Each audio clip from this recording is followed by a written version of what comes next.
Hello everyone, welcome back to our YouTube channel. Last పార్ట్లో అర్జునుడు తాము ఆయుధాలు దాచిపెట్టిన చెట్టు దగ్గరికి వెళ్ళి అగ్నిదేవుణ్ణి ప్రార్థించి తన గాంధీవాన్ని తిరిగి తీసుకుంటాడు. ఆ తర్వాత ఏం జరిగిందో ఇప్పుడు తెలుసుకుందాం.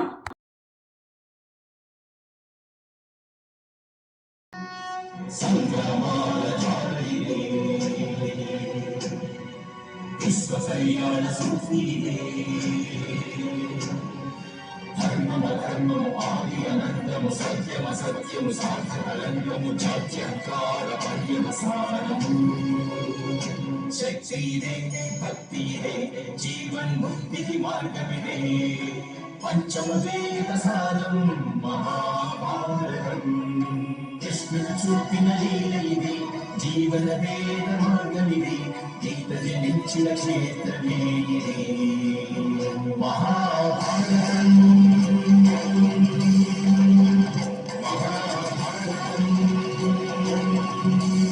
ఆ తరువాత అర్జునుడు తన గాంధీవాన్ని తీసుకొని ఉత్తర కుమారుడి దగ్గరికి వెళ్ళి, ఉత్తర కుమారా, నీవు పాండుపుత్రుడు అర్జునుడికి రథసారథి కావాలనుకుంటున్నావా అని అడుగుతాడు. వెంటనే ఉత్తర కుమారుడు, అయితే మీరు రాకుమారుడు అర్జునుడా, అది ఆడవేషంలో అని అంటాడు. అప్పుడు అర్జునుడు, సామర్థ్యం అనేది వేషంలో ఉండదు, అది పేరులో కూడా ఉండదు. సామర్థ్యం అనేది మన మనస్సులో ఉంటుంది. రథాన్ని నడిపించు ఉత్తర కుమారా, ఈరోజు బృహన్నల కాదు, అర్జునుడు యుద్ధం చేస్తాడు. ఈరోజు రణభూమిలో యువరాజు దుర్యోధనుడికి న్యాయాన్ని పరిచయం చేస్తాను అని చెప్పి తన ధనస్సుని ఎక్కుపెట్టి బాణాలను సంధిస్తాడు.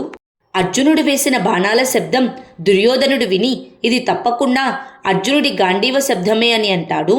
వెంటనే భీష్ముడు, అవును, అది ఖచ్చితంగా అర్జునుడి ధనస్సు శబ్దమే. ఆ ధనస్సు శబ్దం వినగానే నీ హృదయం కంపిస్తోంది. ఆ ధనస్సు సంధించే బాణాల నుంచి నిన్ను నువ్వు ఎలా రక్షించుకుంటావు? అర్జునుడి కోసం ఎదురు చూశావు కదా, అదిగో వస్తున్నాడు అని అంటాడు. అప్పుడే అర్జునుడు ఉత్తర కుమారుని రథసారథ్యంలో రణభూమిలోకి వచ్చి భీష్ముడి రథం ముందు బాణాన్ని వేసి యుద్ధాన్ని ప్రారంభించే ముందు భీష్మ పితామహులకు ప్రణామాలు అని, నేను పాండుపుత్రుడు అర్జునుడను, మీ ఆశీర్వాద బలంతో పొందిన ధనుర్విద్యా జ్ఞానం వల్ల మిమ్మల్ని యుద్ధానికి ఆహ్వానిస్తున్నాను అంటాడు. ఆ తర్వాత యువరాజా దుర్యోధన, నేను నా బాణాన్ని మీ దగ్గర సంధించాలని రాత్రింబవళ్ళు ఎదురు చూస్తూ ఉన్నాను. ఈరోజు మీకు రణభూమిలో న్యాయం అంటే ఏంటో పరిచయం చేస్తాను అని అంటాడు. వెంటనే దుర్యోధనుడు నవ్వుతూ, అర్జున, యుద్ధం చేయవలసిన అవసరమే లేదు, ఎందుకంటే మీ అజ్ఞాతవాసం విఫలమైంది అని అందరూ నవ్వుతారు. అప్పుడు అర్జునుడు, మీరు వేసిన పథకం విఫలమైంది యువరాజా దుర్యోధన, ఒక్కసారి సూర్యుడిని చూడండి, ఈ రోజుతో మా అజ్ఞాతవాసం పూర్తయిపోయింది అని అంటాడు. వెంటనే దుర్యోధనుడు కోపంతో, మీ అజ్ఞాతవాసం విఫలమైంది అర్జున, అవినీతిగా ప్రవర్తించావంటే అణచివేస్తాను, సైనికులారా దాడి చేయండి అని అంటాడు. అప్పుడు అర్జునుడు హస్తినాపురి సైనికులు వేసే బాణాలన్నింటినీ చిత్తు చేసేస్తాడు. అదే సమయంలో ఒక బాణం అర్జునుడికి దీటుగా వస్తుంది. అందరూ వెనక్కి చూడగా అంగరాజు కర్ణుడు కనిపిస్తాడు. అంగరాజు కర్ణుడిని చూసి దుర్యోధనుడు చాలా సంతోషిస్తాడు. అప్పుడు కర్ణుడు గదాధారి ముందు ధనస్సును ఎక్కుపెట్టి, నిన్ను నువ్వు శక్తివంతుడు అనుకుంటున్నావా అర్జున? ఏనుగు తలపైన ముక్కుతో పొడిచి ఎగిరిపోయే కాకి మాదిరిగా దుర్బలుడిలా మోసగాడిలా ఉన్నావు. ధైర్యముంటే నాతో యుద్ధం చెయ్యి అర్జున అని అంటాడు. వెంటనే అర్జునుడు తన బాణాన్ని వేసి కర్ణుడి రథాన్ని కాల్చేస్తాడు. కర్ణుడు ఆ రథంపై నుంచి కిందకు దూకి అర్జునుడి వైపు బాణాన్ని వేసి అర్జునుడి చుట్టూ అగ్నివలయాన్ని ఉంచుతాడు.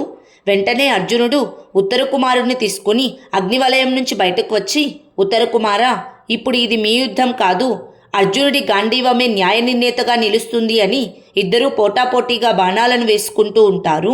అదే సమయంలో భీష్ముడు తన బాణాన్ని వేసి అర్జునుడు కర్ణుడి బాణాల మధ్య ఒక వలయాన్ని నిర్మిస్తాడు. అది చూసిన అర్జునుడు, పితామహ, మీరెందుకు నా బాణాలను ఆపుతున్నారు అని అంటాడు. వెంటనే కర్ణుడు, భీష్మ పితామహ, ఇప్పుడు కూడా మీరు అర్జునుడికి రక్షణగా నిలవాలనుకుంటున్నారా అని అంటాడు.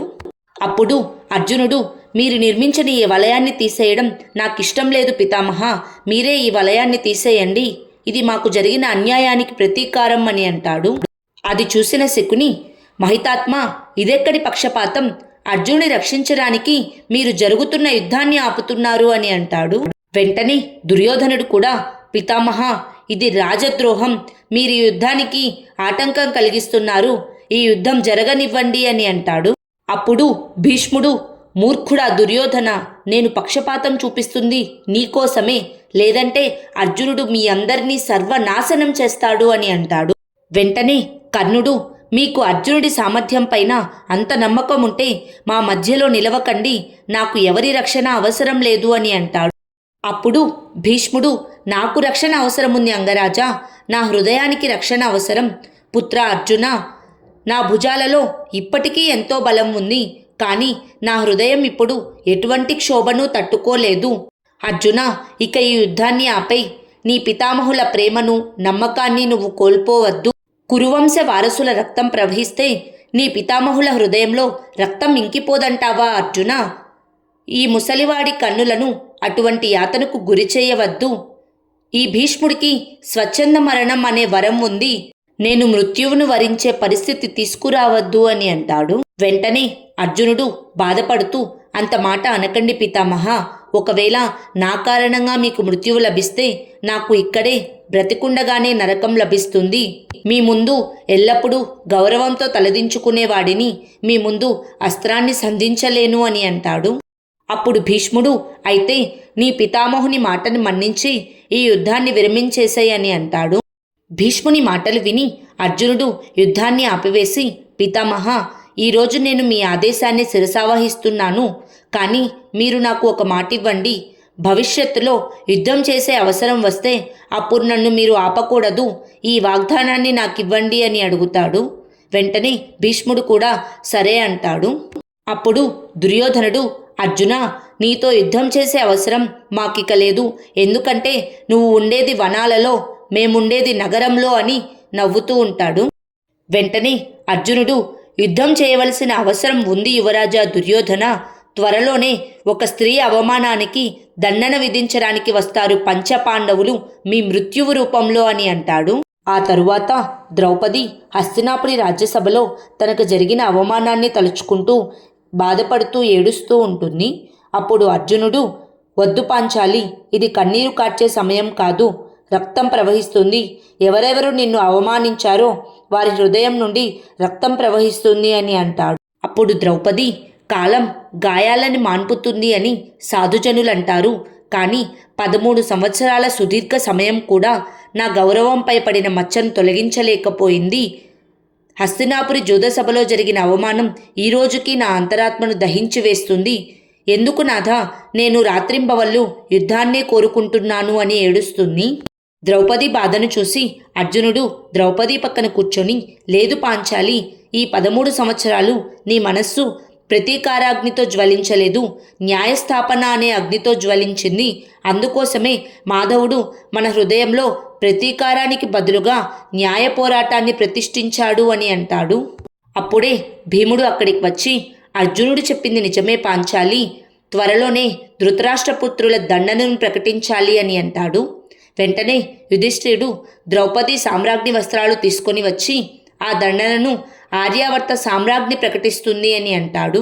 అదే సమయంలో హస్తినాపురి రాజ్యసభలో దుర్యోధనుడు, పాండుపుత్రుల దండనను ఇప్పుడు నేను ప్రకటిస్తాను, పాండుపుత్రులు మరోసారి 12 ఏళ్ల వనవాసం చేయాలి, ఎందుకంటే వారి అజ్ఞాతవాసం విఫలమైంది, అజ్ఞాతవాసం పూర్తి కాకముందే నేను వారి ఉనికిని గుర్తించాను మహారాజా అని అంటాడు.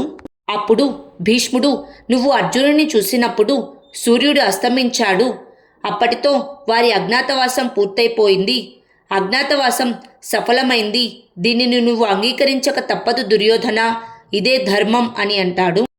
వెంటనే దుర్యోధనుడు, అర్జునుడు ఎప్పుడైతే ధనస్సుతో రణభూమిలోకి వచ్చాడో అప్పటికీ ఇంకా రాత్రి ప్రారంభం కాలేదు కదా పితామహ, వారి అజ్ఞాతవాసానికి అదే చివరి రోజైనా సరే ఆ రోజు ఇంకా పూర్తి కాలేదు, అందువలనే వారు మరో 12 ఏళ్లు వనవాసం, 1 సంవత్సరం అజ్ఞాతవాసం చేయవలసి ఉంది, ఇది ధర్మం పితామహ అని అంటాడు.